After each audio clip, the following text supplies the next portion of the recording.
Today in the gospel we hear Jesus has asked the man one thing, don't tell anybody, and he doesn't obey. And yet we see in this gospel passage the love of Jesus. He came to take our place. And we see that happening with the leper too. That is, he heals the leper, and now Jesus can't enter into any town openly. Whereas before, it was the leper who couldn't enter into any town. You see, Jesus is taking upon himself the consequences.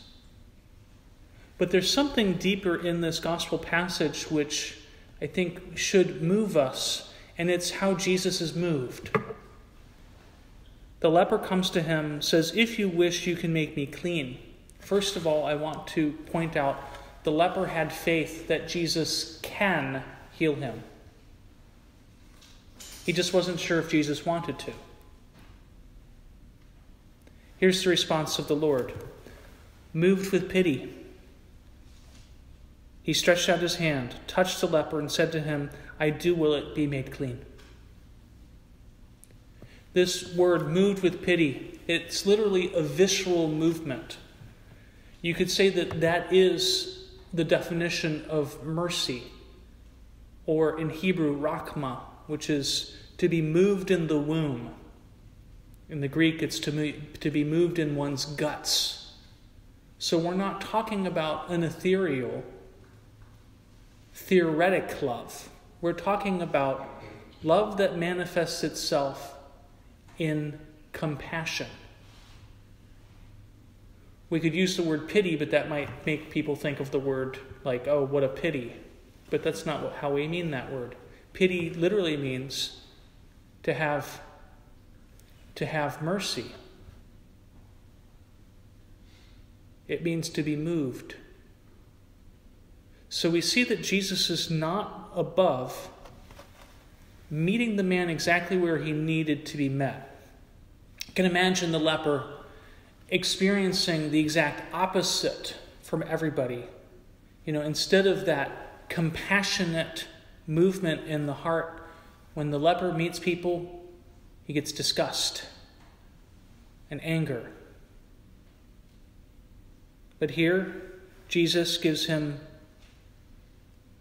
pity, mercy, love. It's meeting this man's needs in so many different ways. Because then, something that he hasn't had in such a long time, human touch. A touch of love. Not a touch of do this for me, or not a touch of give me something. A touch of love. I do will it be made clean. This should encourage us, my dear brothers and sisters, that Jesus' love for us is that extreme, that he took upon himself maybe not our leprosy, maybe not the consequences of leprosy, because maybe we haven't had leprosy, but our sin. And he died on the cross. But even more so, it shows the willingness of the Lord to bring healing to those who have faith that he can, but maybe doubt whether he will. I say it often, I mean it when I say, I know that the Lord wills to heal everybody. Are we Catholics? Do we believe that Jesus will raise everybody from the dead? Okay, then we do believe that every disease will be healed.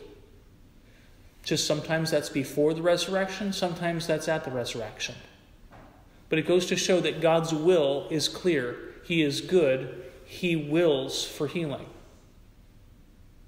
There's just some people who are able to have the faith that the Lord isn't just waiting for the last day. How do we know this? The many miracles that have happened throughout the ages, the intercession of saints, the intercession of the Lord just showing up. Mary appearing in places and people being healed. People being healed through the Eucharist. Is everybody healed? No. What happens to the people who get healed? Well, they die eventually, right? We've only heard of a few people who've escaped death. Enoch and Elijah. And I just want to say, how amazing that is that a man who did not yet have the sacraments was able to understand that eventually we're all to be caught up in the ascension of Jesus. Somehow God revealed that to him. And even if he didn't do everything that the Lord told him to do, he was still able to obtain the blessing. He left some things behind. He was like, okay, Alicia, you got to take what God gave me to do. Isn't that interesting? The compassion of the Lord. He didn't ask the leper, hey, would you first perform 5 novenas? No. He didn't say, would you go to the first Friday Masses? He didn't say, would you go to the first Saturday Masses? He didn't say any of that. It's just simple trust there. We see the Lord manifesting his love and calling to us, as we heard in the first reading, not to be hard of heart. The people of Israel who had seen, first and foremost, miraculous provision in Egypt, first and foremost, as these plagues are afflicting the entire land and they're being sustained. And then number 2, them getting liberated from Egypt in a miraculous way. When they thought, we're between the army of Pharaoh and a wet place. Not a hard place, a wet place. A hard place to cross, because you can't cross there. And God worked miracles to get them to cross. In the desert, sustaining them again and again and again and again. Giving them the necessity that they needed. Because he wanted them to enter into a land with fullness of blessing, flowing with milk and honey. So it wasn't just, hey, I just want to give you the thing to get you by. That's not God's will. God's will isn't just to give us the thing to get us by. His will is to get us into the land flowing with milk and honey. The problem with the people of Israel at that time was that they were hard of heart. They didn't want to trust in the Lord. They wanted to trust in their own schemes, their own thinking.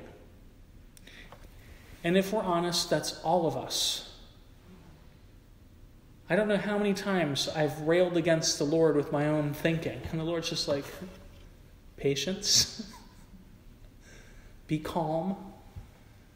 Remember what I've done. Remember the things you've seen. Remember what I've shown you.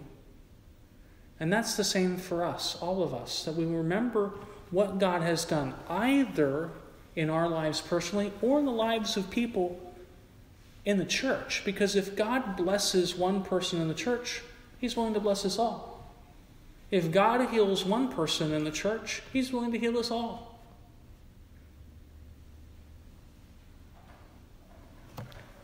So we ask the Lord today to give us an increase of faith in his love,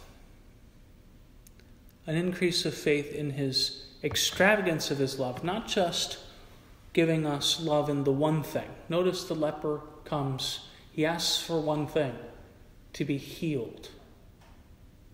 And Jesus doesn't just take care of that. He also meets the other needs of the leper, right in the middle of the exchange. Isn't that funny that sometimes we're asking the Lord for the one thing, and he begins to give us other things besides, and we're like, well, thanks, Lord, but I didn't ask for that. Well, maybe we did by asking for the one thing that we were looking for. Maybe the Lord is preparing to give us the answer to that prayer, because if he didn't give us the other things besides, we might not be able to handle the answer to his prayer. Or his answer to our prayer, excuse me. So again, today we ask that great trust in the mercy of God. Amen.